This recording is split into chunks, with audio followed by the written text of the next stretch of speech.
Good morning, everyone. Welcome to morning meeting. And today we're joined with George, our new wood turtle ambassador. As always, let me know where you guys are tuning in from today. If you have any questions, I would certainly love to answer them and say good morning to everyone. So I'm gonna let him crawl around for a little bit, get some exercise. As always, let me know if you guys have any questions. But otherwise, just gonna hang out with George today. Good morning, Naomi. Maybe in a little bit he'll come out of his shell a little bit. Yeah. Hi, Mom. So George is our newest ambassador. He came to us this past spring, as officially as an ambassador. So we're still waiting on some of his permitting, but he is definitely in the process of being part of our family. So George, as you can see, does not have either of his front two legs. Hi, Mom. So George actually is pretty special. He came to us almost 2 years ago now, the first time. So he came to us, like most of our turtles here in Maine. Wood turtles are threatened. So they are the greatest need classification in Maine, and then they are on the IUCN Red List. So they are threatened all over the country. Good morning, Robin and Charlie from Freeport. Good morning, Jacqueline. Good morning, Kim. So he was found at some point in his life missing this leg over here. So we believe he's about 20 years old, and when he was younger, he was probably, we think, hit by a car, which would cause that crack in his shell, and he caused him to lose that limb. So unfortunately, he came to us after he belonged to a classroom for a little while. Of course, they are threatened, so it is illegal. And so that's how he came into our care, missing his front um, left leg. And then we had him for a while. We let him heal, kept him through the winter. And then last spring, we released him after working with Fish and Wildlife, a bunch of colleges like Unity. So George actually was released with 3 legs after the researchers decided that he'll be fine. He can survive on 3 legs. A lot of wood turtles do, apparently. So he was released part of a study through Unity College. So what they did is they released him, and then they put a radio tracker on the back of his shell. Sorry, guys. On the back of his shell, so that they could radio track him. We actually found out that George moved more than any wood turtle in the entire study, even without one of his limbs. So we are pretty proud of him. He did a really good job. Unfortunately, however, when they went to go find him again, he was also missing his other front leg. So we believe his right leg was lost probably to a predator. So he came to us again after about 5 or 6 months in the wild. He came back to us, unfortunately, after they found him missing his other leg, and that's when he was deemed non-releasable. So that is why he is with us. So he's our newest ambassador. We're so happy to have him. Since he was with us for quite some time, several months, when he first came in as a patient. He was with us for like 7 or 8 months or so. Just because we received him in the fall, and he's a reptile, so we had to overwinter him, because he, of course, would be underground during the winter time. So we do keep our reptiles until the spring when they come to us in the fall, just because we're not going to release them into the cold. Yeah. So that is why he is with us, and he became a clinic favorite as one of our patients. So the clinic had actually named him, dubbed him George. We don't typically name our patients, but sometimes they may get some nicknames along the way. So that is why George is with us. Jacqueline, what's going on with the front bottom right of his shell? Um, So you might. So are you talking about? Sorry, bud.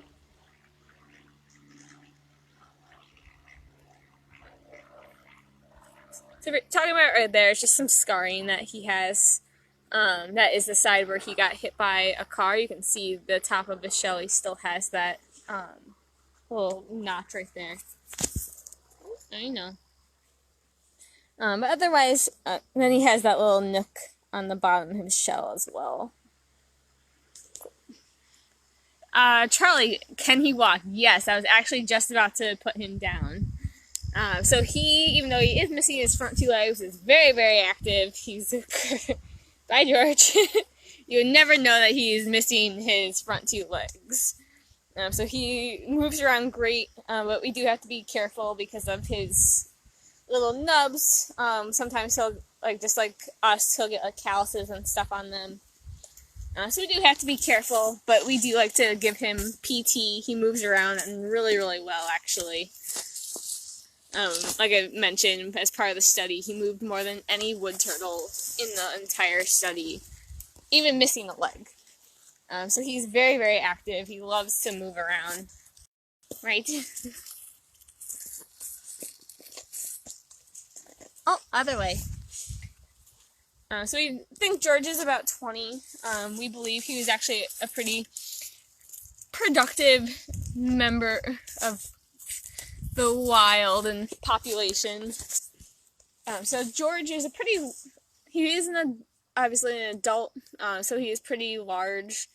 And like a lot of other species, it's like the bigger males are the ones that are gonna reproduce and lay more and mate and have more babies. And he's a quite large male. So we believe he was a very successful male in the wild. That's based off of his size. No. He's still getting used to hanging out with us, though. Like a very independent turtle. Yeah, he definitely can move really well, Robin and Jacqueline and Kim.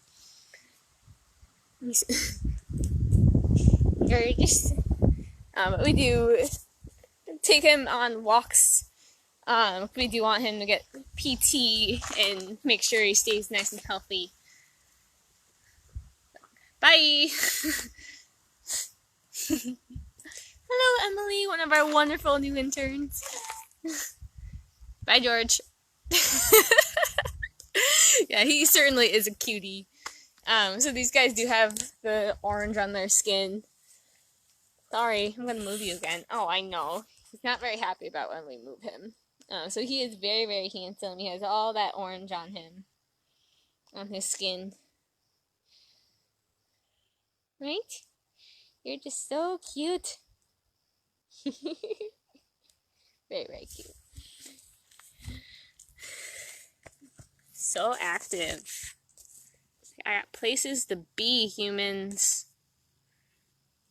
Bye. So wood turtles are, even though they are found in Maine, they are threatened. They are semi-aquatic, and so he would, in the wild, spent a lot of time on land as well as in the water. We know that because of his shell shape. Compared to like our box turtles, his shell is much more flat than the big humped box turtle shell. And so that's how you can tell aquatic species compared to terrestrial species, a land species. But he does still enjoy hanging out in water in his enclosure, but unfortunately, because he is missing those limbs, we do have to be careful. We don't want him to get stuck. And so he's a little shallow pan that he can hang out in, that he loves to spend his days in. Oh, you're so cute. These guys are omnivores, just like the rest of our turtles here in Maine. So he gets a platter that's kind of similar to like our box turtles, almost exactly. And so he gets greens, he gets some tomato, which are his favorite. He gets fruits and different shredded squashes, some fruits like different berries, apples, stuff like that. And then just like the box turtles, they get protein, and so we'll rotate through just like with them. Mealworms, crickets, earthworms, fish, cut up mouse. So we do offer them a variety of things in their diet. Just like us, they need all the different food groups, and so we do make sure that they're going to get all the nutrients that they need. You can't go under there, otherwise I'll never find you again. Oh, I know. Because he is still pretty new, even though he was in our clinic for quite some time. He's still getting used to hanging out with people, because so he hasn't, besides our Facebook Lives, he hasn't gone to like groups yet. So he's still in the process of getting used to people, unlike our other turtles and snakes who are very used to hanging out with humans at this point. Right? So they say under the shell is just bone. So you can see where my the base of my thumb, that little ridge line right there, on the underside is his spine. And so turtles can't get out of their shell, like a lot of cartoons like the show. And so that little nick in his shell is permanent.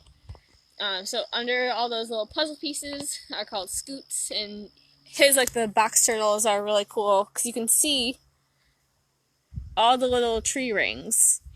So you can see this middle circle, and then they go out from there. And so just like a tree ring, we can count them when they shed, to figure out how old they are. So it's pretty cool. It's hard to see on our aquatic species just because they weather down, and it's hard to see unless they're under a microscope. But you can see them really well on him as well as our box turtles. Right, bud? So under all these little puzzle pieces, scoots, is just made of keratin. The same stuff our hair and fingernails are made of. So he can actually feel it when we do touch him, just like all of our turtles. So sometimes he does like a little back rub, don't we all? We'll give him like a hard bristled brush to rub against, different things just to keep him occupied and entertained. Yeah. And then under that is just the bone. So the bone did heal quite a bit. It did callus over, but it didn't fully grow back, obviously, because of that little notch. But that's why he has that. These little nubs. They're just so cute. Like, hello. See when he peeks his little head out. He does have a tiny little beak, just like a bird. It's very, very strong. Here, I'll put you down. You just want to move.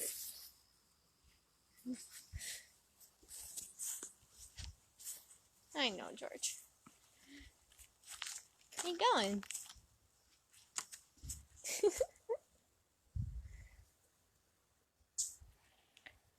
Rabbit and Charlie, can he swim? So he does get a little water bath that he can go into, but we don't have it very deep. It's only about 1 inch or so, and that's because of his 2 missing front legs. So we don't want him to get stuck in the water and not be able to come out. So he does love to spend his time in the water. He, during the wintertime, is one of our turtles that we do have to force to come out. Sometimes we call that dry docking. Just to make sure that he stays healthy, especially with his injuries. It's not so much now that it calloused over, but like when he had stitches and we were watching his little nubs before they scarred over, we had to make sure that he wasn't going to get them infected, because he would never leave the water if he had his choice. So we do have to keep an eye on him, but he does love to wade into the water. So he'll just kind of sit, kind of like a super shallow, lazy river in human terms of enjoyment. It's just a little pan, we put little pebbles in it. These guys would like to live kind of near vernal pools and shallow little ponds, shallow wetlands. You can't go under there either, bud. I know. I keep moving you around. It's so hard to be a turtle. What's your shoulder? But clearly he can move quite well, though. You also see this really long tail is his. So that's another way you can tell males from females in a lot of our turtle species. And the boys, it's hard, you can't tell with him because he doesn't have them anymore. But the boys will also have really long front claws.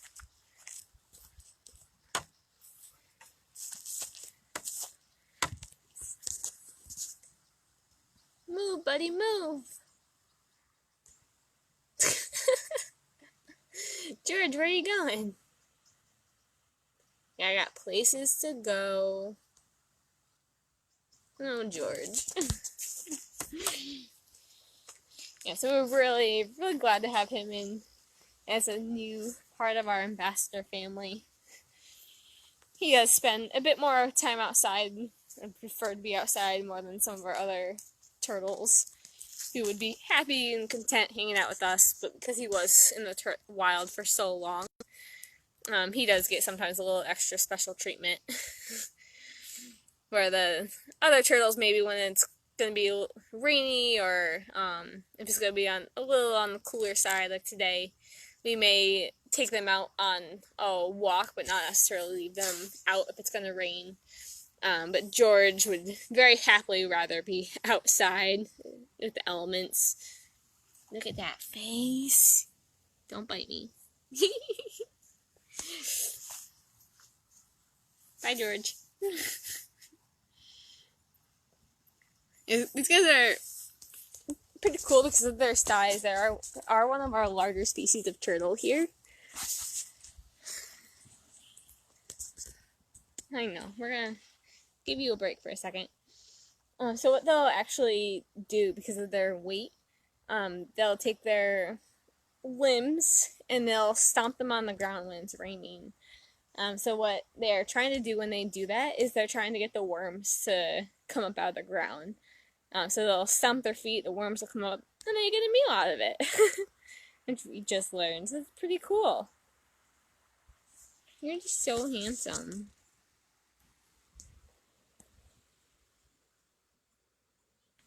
Yeah. Like, I have places to be human. Hi, Michelle! You're with George. Yeah, our newest ambassador. Here, I'll put you back down. Get some exercise.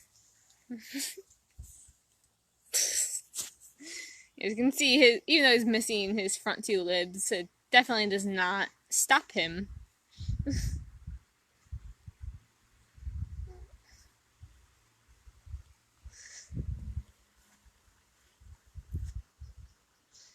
So thank you, whoever donated. It's not showing up on my phone right now. I'm really sorry that I can't acknowledge you. But thank you so much for your donation. As always, we are a non-profit. We don't receive any state or federal funding for the work we do. So we couldn't do it without very generous donations, that is just as yours. So thank you guys so much. Hi, George. Even though we have started some of our off-site programming again, we do certainly miss seeing all of you off-site.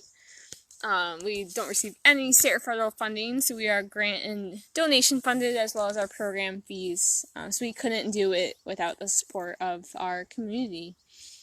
So thank you so much for your donation. I'm really sorry it's not coming up on the comments right now, so I can't see who it was. What do you think, George? We do bring all of our reptiles on walks relatively often, just because our reptiles really enjoy environmental enrichment. Where, like, Bertram, as you guys saw yesterday, has plenty of toys for him to play with in his enclosure. He can kind of keep himself occupied on his own for a little bit.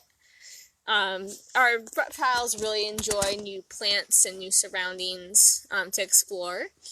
And so we'll, especially when the grass is a little bit higher, we'll take them out because it's really fun for them to kind of stick their head through and play around. So they really enjoy these walks to feel the grass and different substrates, but as well as get some sun on their bodies. Of course, that sun is vital for their health. They do need the sun to keep their shells nice and healthy. If you guys remember, Lotus, our painted turtle ambassador, that's why she's with us, because she had no way to get out of the water and get sunlight. So she came to us with shell rot, so we could squish her. So that sunshine and vitamin D is really healthy for their shells, and just like us, we get happy when we're outside, so do these guys. Good morning, Teresa. Welcome. All right, George. You're so handsome. He's like, oh, okay. Okay. Just so, I'm sorry. I was going to lose you. Yes, he's hauling. So he gets around way better than you would think, even though he's missing his front two legs, which is really fun to watch him, for sure, because you would never expect to see how well he does certainly get around. I mentioned earlier, he did, when we released him the first time after he came to us as a patient, he was part of a study through Unity College after he'd come to us the first time with one missing leg. We released him. It was a radio tracking study, and so we could see where he was going. He was moving around, and he moved more than any wood turtle in the study, even with missing a leg. Unfortunately, when they found him again, he was missing that other leg, and that's when he was deemed non-releasable. But was clearly, from his size, a very successful male in the wild. They are larger, the more successful ones. So we believe, is about 20 or so years old. So he was very productive in the wild, nonetheless. You're just so big. Where are you going? You really want to go in there, don't you? Oh, George. So George, I believe, is our first wood turtle ambassador, at least in a really long time. So we're really excited to have him join our family, because you guys have met our spotted turtle, you met our box turtles, our painted turtles. So it's always fun to add a new species to our ambassador family. More ambassadors to teach about. Right? You really want to get in there, don't you? Teresa, what are some of the reasons he may have lost his legs? So we have pretty good guesses. Oops, sorry, bud. We're going to come back over here. So you can see on this part of his shell, he has that little crack. And then right below that, he also has some scarring on the bottom of his shell. Sorry, bud. Right there. So we believe that injury came from a car accident when he was young. So that's why he was missing that front leg. So that happened many, many years ago. When he first came to us, he'd actually was in a classroom for some time. Of course, they are threatened, so it is illegal to have them. So that's when he was transferred to us. So he had gone to the classroom with missing the front leg. So we're not really sure when along his timeline that really happened. So that's why he's missing that one. And then we believe his newest injury came from getting caught by a predator after he was released. So he was with us for about 7 or 8 months or so. We worked with Unity College, Fish and Wildlife, lots of different agencies who said, yeah, like a lot of wood turtles actually missing a limb. That's not very uncommon for them. So we said, awesome, he can go back onto the wild. We're really happy for him. So he was released part of part of the study through Unity, and then when they radio tracked him again, that's when they found him missing the other leg. So we believe the other one was a predator. Andy, how big of will George's species grow in size and to what weight? So he is a pretty good size wood turtle. This is pretty much about a normal adult size for these guys. Like a lot of most reptiles, they are only about the size of a quarter when they hatch. And then they do grow much faster when they are younger and definitely slow down when they're older. So he's a pretty good boy. He weighs... I'm not actually sure what he's weighing right now. He's pretty solid. Definitely a couple pounds at least. Yeah. His story is pretty sad, Teresa, but we are really, really happy to have him in our ambassador family now. He's our brand new ambassador friend. Hi, George. You're so good. I'm looking out. As always, if you guys do find, especially right now going in the fall, a lot of hatchlings are emerging. So you can help them and help their species across the road if you find them. If they're a little hatchling, you can just pick them up with an adult's supervision, of course. You never want to touch a wild animal, especially a reptile, without an adult's supervision. Depending on the species, they can carry diseases and stuff like that. So you definitely want to be really careful. But you can, if it's a larger turtle, you can hold them just like this. Or you can hold them with two hands right by their back feet. You just want to be careful with their legs because they do have nails. And then if it's a snapping turtle, it's especially important to have an adult's help. Because snapping turtles can move their heads in far more directions than some of our other species can. And so if it's a large snapping turtle, what we recommend is I actually tip them up just like this. You never want to flip a turtle around in all sorts of directions. If you pick up a turtle and if you move them up, you want to move them the exact same direction the other way. So they do have all those organs inside. Remember, they're stuck with their shell. And so if we flip them too many times in all sorts of directions, that can really mess up and twist up their insides. So you just want to be really careful. If it is a larger snapping turtle, for example, that you can't just easily pick up, I usually try to convince them to go onto a car mat and drag the car mat. You never want to drag a turtle across the road by the tail. It is an extension of their spine. And our snapping turtles in particular don't have a whole lot of shell on the bottom. So most of their limbs are exposed on the bottom. So they can actually get really sick and pass away from infections from being dragged across the road, unfortunately. So I usually just put them on, try to convince them to go on a car mat.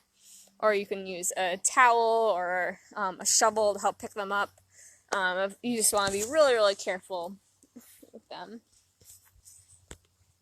Right? So if anyone has any last questions about George, I can certainly answer them. But otherwise, we're going to go get everyone else fed their breakfast. Obviously, since you guys didn't hear Bertram yelling this whole time, he did already get his breakfast, so he's content. But everyone else would like to eat. So as always, thank you guys so much for tuning in. We are really grateful you guys are still hanging out with us every single day. Andy, how big can snapping turtles get to? So in the wild and captivity, they can get really large. The largest one I've ever seen was about 80 years old, in captivity, obviously. And if I stretch my arms out all the way, that's about as big as the shell was. So it was huge. We get several in that are about the size of this black tub right here. Him is a size comparison when he's in the tub. So we do get lots of very large snapping turtles. Oops, sorry, bud. But they can get very, very large, easily 100 pounds when they're really old. Kara, I've seen sometimes people have attached a wheel or something to the shell to keep it from dragging. Would that work for him? So we did look into, when we first found him, what, like if they do like prosthetics and stuff like that, which some companies do, but just like a human prosthetic, it does need constant adjustment, which wouldn't work in the wild. And we don't want to really attach anything to him that we don't have to. He can clearly get around pretty well on his own. And now that he is in supervised care with us, we just let him kind of be on his own. Right, George? So as always, thank you guys so much for tuning in, and we will see you guys tomorrow at 10. Have a great day, everyone. Bye, George.